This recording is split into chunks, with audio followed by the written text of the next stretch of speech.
Hey everybody, it's Brooke, and I'm back with your bonus content for season 1 of She-Ra.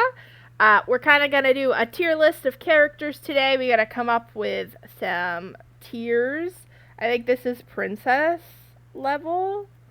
Uh, and while I'm coming up with these, what we're going to do is we're going to rank each of the mainish characters from season 1 so that after the end of each season we can kind of rank our characters and be like, this is where they fall, this is how our feelings about them changed, and kind of recap the season. You'll notice there's doubles of people. There wasn't a season 1 one on here, so I made one, but I forgot a few people and needed a better picture of Mermesta, and I accidentally re-uploaded them all. So there's some doubles. If we'll just skip a double if we see it. Not a big deal. We'll say princess level. We'll say friend level. We'll say, meh, they're fine. C is needs improvement. So that's someone that we may come to like in the future, but they need to do some work on themselves. I spelled improvement wrong. You're welcome. Thank you.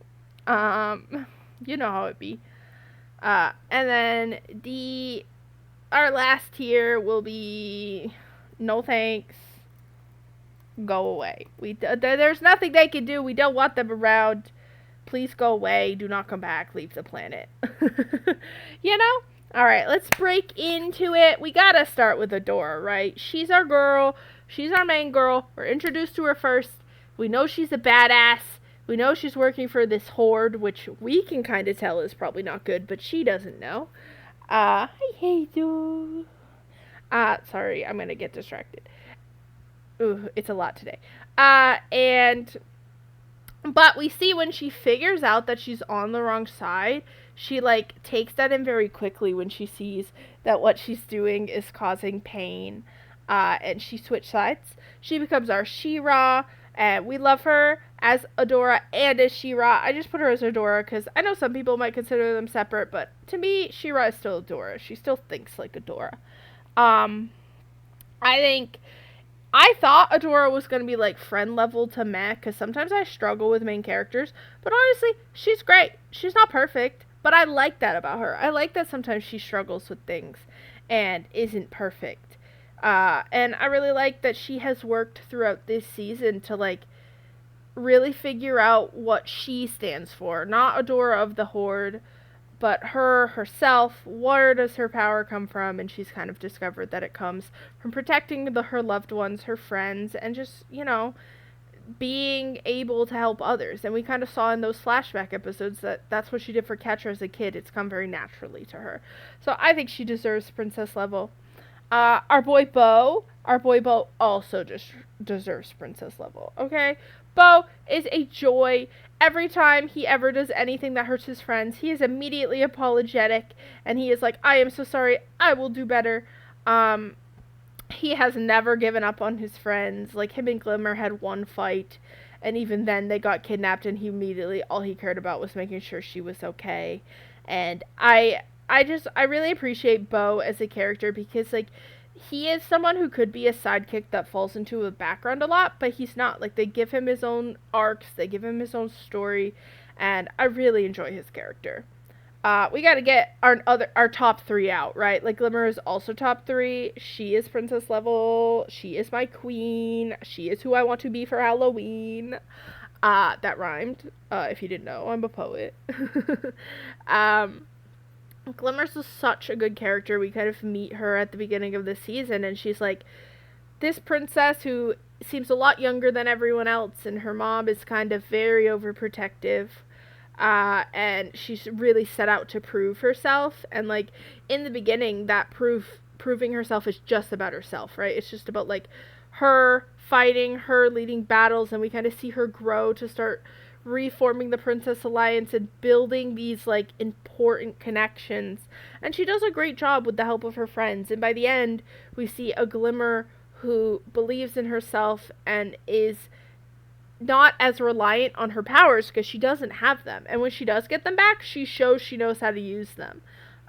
We really see that she has grown a lot in her powers and her confidence in this season, and that was really amazing. And I'm really glad that she has come so far, but I'm really excited to see where she goes in the future. Um, let's do Entrapta. Entrapta's hard because I love her. I love her design. I relate to her a lot in parts where I get like really into something and I forget maybe about other people and what they want in the moment. Um, I know she's working with the bad guys, but I don't hold it against her right now, I don't think. Because like she's our girl and like she's obviously being manipulated and she thinks everyone abandoned her and they didn't abandon her, and I'm really excited to see when she finds out that her friends miss her. And like also I think it could be a good thing she's with the Horde because she's getting all this information on them at the same time, and like I don't really think they could do this without her. So I think that's really important to remember, and I think she'll have an instrumental part of taking them down in the end, and I am putting her on friend level for that. Similarly, I think Perfuma has grown on me. I think with the breakout episode and her showing up at the end, she's at friend level, maybe lower friend level. She really stressed me out in the first episode we met her in, where she was very much like, no, I'm not helping. No, like, we don't do anything. It'll fix it for us. But she, like, that was a lesson for her to learn that I really liked.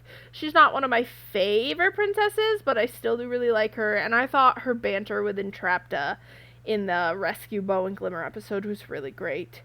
Uh, for Frosta, I feel like she's in meh right now. She did show up and help at the end, which was awesome, and that gives her a point. I think that's an improvement she needed to get to meh.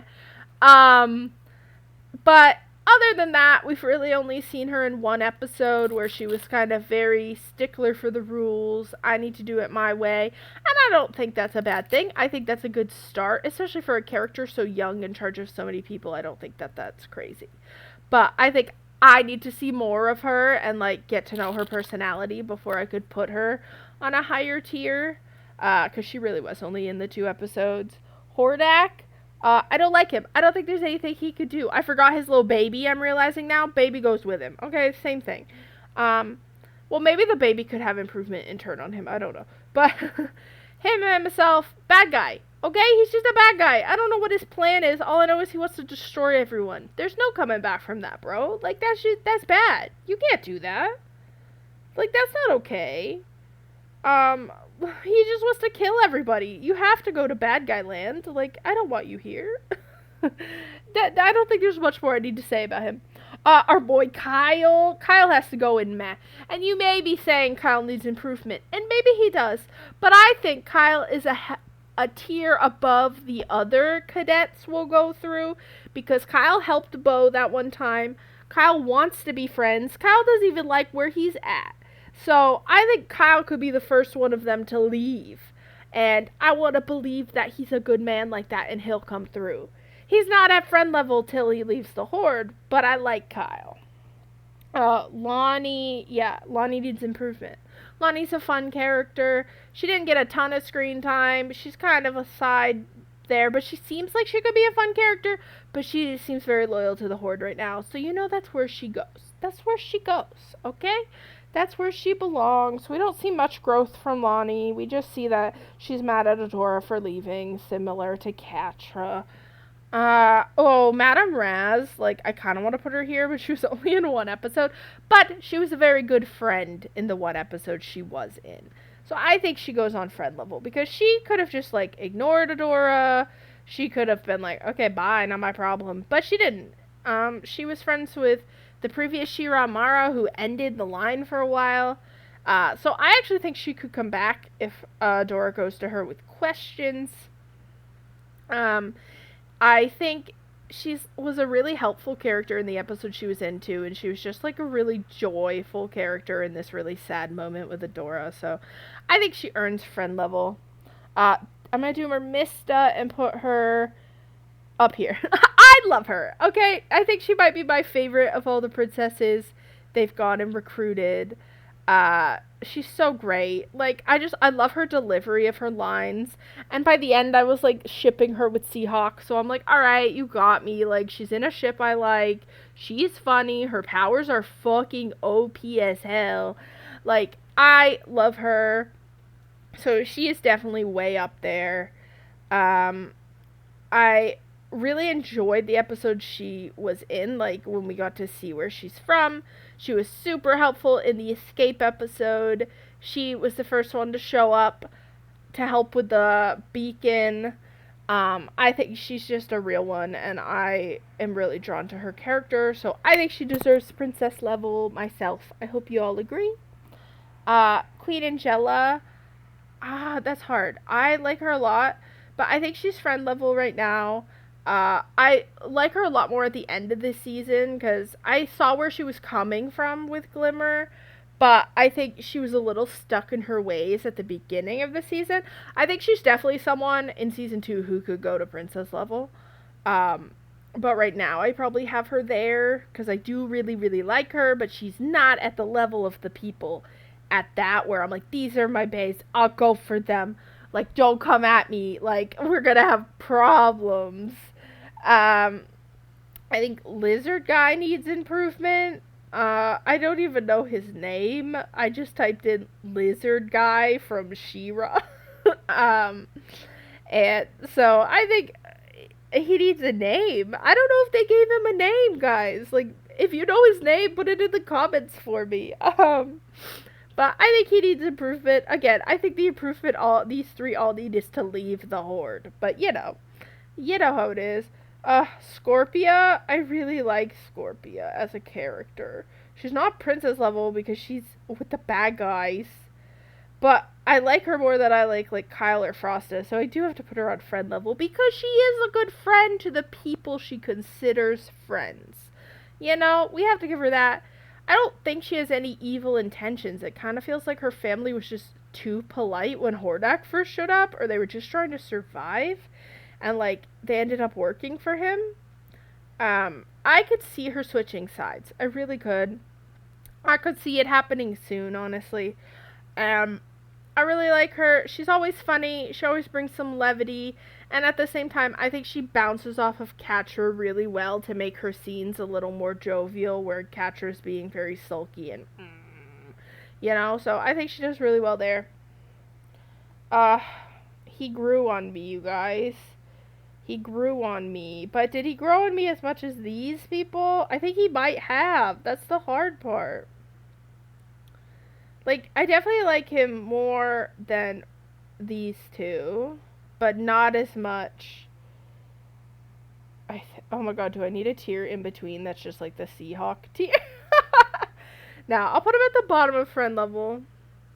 That could go up and down, but he really did grow on me. I did not like him. Like, if you had said I only watched the Mermista episode, he'd probably be here, because at least he helped at the end.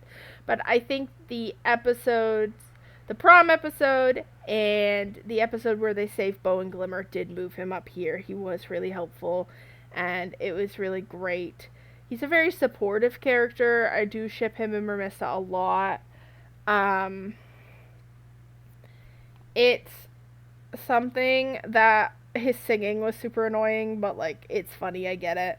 But I think that's where he goes. Shadow Weaver, no thanks, go away, we don't need you. Bye bye, leave, bye bye. She ain't in a good place. She started as a very scary main villain of the season, and Catcher kind of took her out in the finale, and she's, I think, in like the prison of the Horde now. She's not the nicest, and I wonder how she's gonna take that if she does get her powers back. Will she turn on the Horde? Will she just try to take her spot back from Catra? I don't know.